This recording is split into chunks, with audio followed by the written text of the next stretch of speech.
Rafgaba bankabu Isakami Rafgaba bankabu Isakami jalqaba baqaan keessanii fi eessaa akka dhuftan karaa raajilitaachoo maal akkasiniif ta'e dubbadhaa. Maqaan Waaqayyoo inni guyyaa har'aatiin nu ga'ee qaanii malee leeyyoo malee salphina malee galataan fuula keessan na dhaabe maqaan isaa duraan dursa bara baraan ajajamuun jedha. Ittaansuudhaan ani godina Shawaa Lixaa Amboo jala jechuudha. Aanaa Jibaat kan jedhamu magaalaa Kamsii Biloo kan jedhamtu waldaa Birhaan Kiristoosii wadee kan jedhamtu irratti tajaajila wangeelaa ture achirra hojjedha jechuudha. Maqaan koo Wangeelaa Caalasaa Shallamaa jedhama jechuudha. Achirra Waaqayyo waan machaa innumtuu isa hin dhorkine humtuu isa kan hin dhangeessine inni bargamatti biyya alaatti sagalee namaa dhaga'u macha yookaas daandii amma kana fagaatutti sagalee isaan na bira ga'ee iddoon kun natti hin fagaanne galataan fuula keessan na dhaabe maqaan isaa bara baraan haa eebbifamu. Rafgaba bankabu Isakami Gooftaan kun bara baraan ajajamu bara darbe bara 2017 ji'a arfaffaa keessaa gaafa guyyaa torbanatti fakkaata obboleessa koo nama Dajanee Shallamaa jedhamu miseensa waldaa kanaa kan ta'etu as jira jechuudha. Isa bira dhufee isa wajjiniin curaan isaa hin dhukkubaa ka'i waldaa dhaqnaa jedheetiin waldaa kana dhufu. Gaafa waldaa kana dhufu hafuurri Waaqayyoo akka waldaa kana keessa jiru natti dhaga'ama ture. Ulfinni Waaqayyoo waldaa kanarra jira. Baay'ee natti tola. Ani lafa hafuurri Waaqayyoo jiru na boochisa. Ilmaan nan walakkaa sana taa'uun dadhabee baay'een bu'aa baay'een cuunfadha. Na boochisa akkumallee na gammachiisa. Dhuguma waldaan kun waldaa hafuurri Waaqayyoo keessa jiru waldaa ulfinni Waaqayyoo keessatti hojjetu ta'uu naa gale. Maqaan Waaqayyoo bara baraan haa eebbifamu. Ameen. Hallelujah. Hallelujah. Hallelujah. Ameen. Hallelujah. Bara baraan gooftaadha. Sanaan booddee waldaa kana keessa gaafan jiru waldaa baay'ee yaadadha ture. Waldaa barsiisa sobaa fi raajii sobaatiin mancaate yaadadheen waldaa kanatti gammade waldaa kana keessa immoo firri koo jiraachuutti nan gammade. Maaliif jennaan ofi naman yeroo baay'ee maaliif wangeela fakkaatee wanti baay'ee waan jiruuf Yesuus Kiristoos fakkaatee wanti baay'ee waan jiruuf waa'ee obboloota kootiif ofi naman ture. Kanaaf yeroon as ga'ee kana argu nan gammade imimmaan ture keessaa reeba ture. Sanaan booddee sagaleen Waaqayyoo lallabamee raajii kadhachuu jalqabani. Sabni gaafa sanaallee akka dhaantaan amma jireenyi biyya lafaa waldaa waraseera waldaa fudhateera. Hafuurri Waaqayyoo waldaa keessaa socho'eera. Gaafa sana garuu ulfinni Waaqayyoo saba kanarra jira ture. Raajiin as keessa fiiganii sabaaf yeroo kadhatan akka biddaatti as keessa fiigu turan. Yeroo isaan na bira ga'anii arginan na duubaan dhufanii harka koo mirgaana qabanii akka tan asirra utaalee dhufee iddoo kana ga'een beekan. Iddoo kana na dhaabani. Iddoo kana dhaabachuu hin dandeenya sitti gombifamee imimmaan koo dhangalaasaa ture. Boo'ee Waaqayyoon kadhachaa ture. Galanni Yesuus Kiristoosiif haa ta'u. Edda namoota hundaa kadhatanii booddee ol naqamanii akkas naan jedhanii dhuftee dhugaa baata naan jedhanii eeyyeen jedheeniin waa laman si oolchan siin jedhe Waaqayyo naan jedhanii. Yesuus bara baraan haa eebbifamu. Meeshaa na hojje kana Waaqayyoon naa galateeffadha.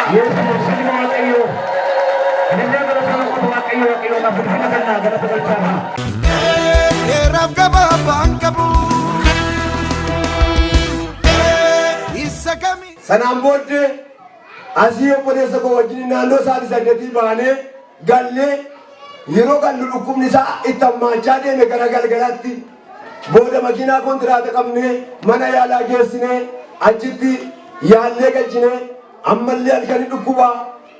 ilma bari'een dhukkuba otuman jedhuuni qe'ee keessaas xiqqoo ishii yaaddoo waan qabuuf nan dhiisee galee kana dhugaa bahuu dhufes tokko isa kanadha waan ta'eef dhugaa bahuu sanatti iyyuu dhageessu sanaan booddee gaafatanii guyyaa tokko wajjiniin oolee guyyaa sanyoo wajjiniin ooleetini gale jechuudha. Gaafa maaksanyoo barii nan deeme gaafa deemu nan gale innis wayyaa era naan jedhe yootuma dhukkubuu wayyaa era naan jechaa ture garuu suuta itti wayyaa deeme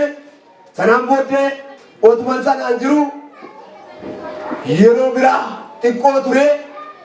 dhukkuba biraatiin qabame qe'ee keessatti nama wangeelaaf tattaafatu nama dhugaa dubbii waaqayyootiin tattaafatu waan baay'eetti bu'aa waan ta'eef baay'een qorama garuu kana keessatti dubbii waaqayyoo hin gatu sobaafis iddoo hin kennu raajota sobduufis iddoo hin kennu barsiisa sobaatiifis iddoo hin kennu dhaabbadheen itti falma malee Yesuus haa eebbifamu halleluuyaa bara dhumaa kanatti waaqayyo nama akkasii barbaada waaqayyo isin haa kaafatu Yesuus gooftaadha sanaan booddee manuma keessaa haati manaa koo ulfa turte gaafa ishiin ji'a tokkorraa kaatee dhukkubbii wajjiniin jalqabe baay'ee rakkatti turte nyaata nyaachuudhaaf baay'ee ulfaata akka daa'imaatti isaanii irratti asitti kenninee asirratti nyaatti turte baay'ee rakkatti baay'ee dhiphatti baay'ee cannaqamti galgalaa ganama wajjiniin dhiphadha kana biraan hojii wangeelaa narra jira waldaan harka jira waan ta'eef isaafis nan tattaafadha raayyaa daamaasii kaaraabashiyaa diyaamos haleluuyaa Yesuus gooftaadha diinni immoo yeroo akkasii yeroo nani qoramu uraa barbaadan argachuudhaaf waaqayyo garuu dabarsee nan kennu waldaa koos dabarsee hin kennu Yesuus geetaanoo haleluuyaa sanaan booddee otoo akkattiin fayyadamtu guyyaa gaafa kaanii obboleessa kootoon dawwaliinis torban gahe gaafan dawwaluuf sagalee laafaan natti dubbate maal taate jedheeni na dhukkuba torban tokko maanaa dawwaluu didde naan jedhe ol jedhe olaa jedhu mee tokkicha iddoo jirtu ol jedhe waaqayyo nama kana naa fayyise maqaan waaqayyo haa eebbifamu deemaa galateeffadhaa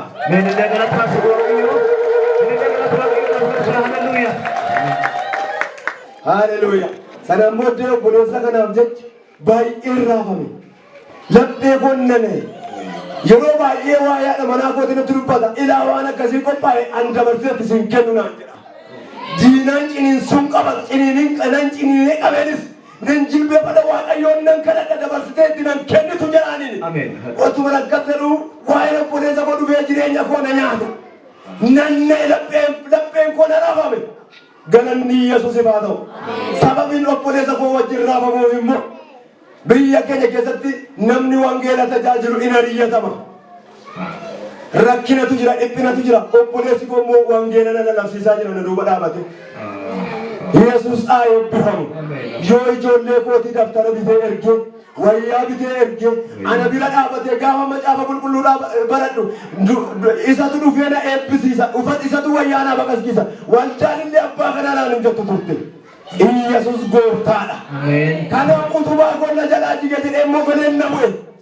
nan raafame mar'imaan koo na bu'e of qabuun dadhabe gaafa kamsii na dhukkuba naan jedhee jimaatas nan dawwale niitii warqiin biyya keenya adda badee naannoo waggaa afuriitu waan ta'eef lafuma niitii warqiin fiigee dhaqa nan dawwala nan gaafadha maala dhukkuba jedha sagalee isaan harkaa laafaa deeme Yesuus haa eebbifamu gaafa qidaameetti sabari dhubarii sagantaa dargaggootaa waldaa keessaa qaba waan ta'eef isaan tajaajiluu dhaqe gaafan tajaajiluu dhaqu otuman isaan tajaajilu afuurri waaqayyoo natti bu'a na dhiiba na dadhabsiisa tajaajiluu dadhabaa humni na bu'aa deema ani maaliif akka ta'e nan wallaale Yesuus gooftaadha sanaan booddee gaafan tajaajila dhaabee kadhannaa keessa galuu mucaan koo dubaraa waggaa 11 faarfannaa qo'achuudhaaf dhuftee sagantaa dargaggootaa keessa jirti in baate galuudhaaf manaaf of yaaddee ishiin da'umsa jala geessetti waan ta'eef kana keessatti yommuu seexanni kanatti karoorfateera waan ta'eef baay'een of eeggannoo godha waan ta'eef ennaa ishiin baatu haadha biratti naa galuuf seexan nan gammade maaliif Yohan tokko illee na birmachiifte jedheen balbala guddaa baatee fi lafiitii baateetu karaa gara nama deebitee uraa saanqaatiin argi nannae waa'ee ishiinatti himte jedheen nae kadhachuu kadhan barbaadu nama biraa kenneetanii mucaa tokko ofitti waamee baay'ee mucaa haasofsiisin jedheen mucaan as deebi'ee namatti isin dubbisa jedhanii jedhan ennaan bo'u abbaa kootu karra dura dhaabata maal taataniin jedheeniin mucicha ibban maate jedhanii jedhan hammanuma nannae baqqa mogoleen buuse garatti deemu nan wallaale natti dukkanaa'e Yesuus haa eebbifamu amma fiigaa galee eegutu akkas jedhe jennaan akkattiin bilbilan nama biraa bilbilee jennaan ennaan dhaqee gaafadhu keessa isaanitti bu'aanatti namni kun nama itti dhiyaannudha Yesuus haa eebbifamu bu'aanatti himnaananii rapheen koo amma naraafamee baqqa hindu'ee haadhoon koo wal dhabneen jedheeni hinduune garuu jira baay'ee laafeeraa qaqqabadhu naan Yesuus gooftaadha Waaqayyo qaanessi oolcheera naan jedhe Hallelujah du'a sii dhufe sirra dabarseera Raf gabaabaan qabu isa kami Saya tokko walakkaa fiigeetan magaalaa Hincinni jedhamu qaqqabeen makiinaa qabadhe makiinaan akka garaa konaa ta'uu diddi Yesuus gooftaadha sa'aatii 12 waan ta'eedhaan hambogan Yesuus gooftaadha amma kana dawwalaan deema obboleessi koo Xuqur Ambassaa qaqqabsiiseera naan jedhe hamboon bulee maa gochuu hin dandeenye ganama gaafan dhufu opereeshinii ta'ee achi ciisa Yesuus gooftaadha achiin itti fufee dhukkubsachiisuun jalqabee waa'een qe'ee kootii waa'ee haadha manaa kootii hundumtuu na fuulduraa badeera irraanfadheera dagadheera namni du'a moo haadhoon koo naafa eessan dhaqa anoo hojii keetiin na kaadhimtee hojii keetiin na baaftee goodaan jira karaarra jira eenyutti na fufsiisa eenyu ijoollee koo naa guddisa eenyu ijoollee koo naa barsiisa isa jedhamu keessan galee jira galanni Yesuusiif haa ta'u gaafa sanbataa barii isa bira qaqqabee bira oole kallattiin kadhannaan harkaa bade waan hundumtuu haalli mijachuu dide sana booda ani baay'ee liqifameera gaafa wixata duraa galgala maatiin naa dawwalanii haati manaa koo natti dubbatte ani nagaadhaati waa'ee isaa yaadi obboleessa kee hambifadhu anumaan ta'uuti Yesuus haa eebbifamu biyya keessa jiraan argu ammanumaan immoo gammadee kan isaatti godhe gaafa bal'aa naannoo isaatii 11 barii jechuudha ishiin ciniinsuun qabamte haalonni manni yaalaa natti man baay'ee ulfaataadha baay'ee eeggannoo si gaafata jedhanii haalonni nageenyaa naannoo keenyaa baay'ee sirrii miti karaa buufata irraa fagoodha hospitaala irraa fagoodha gootoonan qe'ee jiruyyuu namni naa ka'u badaa miti maaliif jennaan dhugaa wangeelaa gaafa dubbadhe hundumtuun irraa garagala waan ta'eef galanni Yesuusiif haa ta'u fira badaan qabu Yesuus malee Hallelujah kanaaf jecha gaafa qe'ee jiruyyuu badaa miti waan ta'eef namoonni deessistuun ollaallee na baqatan amantootan na baqate kan isin ajaa'ibu Yesuus haa eebbifamu du'a irratti nagatanii na baqatan galanni Yesuusiif haa ta'u hin dhumna qohaa jedhanii baqatanii Yesuus haa eebbifamu sanaan booddee namoonni ka'anii abbaan koo baay'ee dadhabaadha ka'anii walii gadi fiiganii nama kaasanii baatanii naannoo sa'aatii 5tti fuudhanii deemanii jedhan otoo karaa deemanii badaallee fagaanne Waaqayyo ishii naa fure mucaan hin miidhamte ishii Waaqayyo naa oolche Yesuus gooftaadha ani immoo dhageenye nan dhiise obboleessi koo kellaa jira innis tajaajilaa wangeelaati inni dhaga'ee galgala gaafa sana na biratti deebi'ee mana kee maal goota maatii kee maal goota naan jedhe garaan na toluu didee malee mee wayyaa addaa jedhaniin bakka boru galiin deebitaa naan jedhe Yesuus haa eebbifamu innaan akkas naan jedhu nan gammade Yesuus gooftaa ani gaafa ruubii barii baheen gale innaan galuu wantichi akkas ta'ee baay'ee keessa kootti natti dhaga'ameera garuu immoo obboleessi koo naaf naan uumaa miti ishii jirtu guddifanne ameen ijoollee 4 qaba ishii jirtu guddifanne jedheen gammade nan dhiise uumaa keessaas ishii nan baase nan obsisiises Yesuus haa eebbifamu Waaqayyo ishiis badinaa wajji du'a naa wajji maqaan Waaqayyo haa eebbifamu sanaan booddee waa'ee obboleessa kootii immoo ammas dawalee gaafa gaafadhu itti ammaatame enaan jedhan laman dhabaa gaan jedhe muguleen na laafe humni na bu'e laman dhabaa Yesuus lama na dhabsiifta tokkotti illee na hambiftuu jedhee tamboo'uu jalqabe galanni Yesuus Kiristoosiif haa ta'u inni nama hin qaadessine Yesuus haa eebbifamu Hallelujah Amen. Amen. Amen. Amen. Yeroo lammataatiif opereeshinii lammataa isa godhanii du'aaf jireenya gidduutti Waaqayyo isa bira naa ga'ee Waaqayyo naa fayyise galataaf ililleedhaan isin fuuldura na dhaabee maqaan Waaqayyo haa eebbifamu. Amen. Raaf gabaabaan qabu isa kami raaf gabaabaan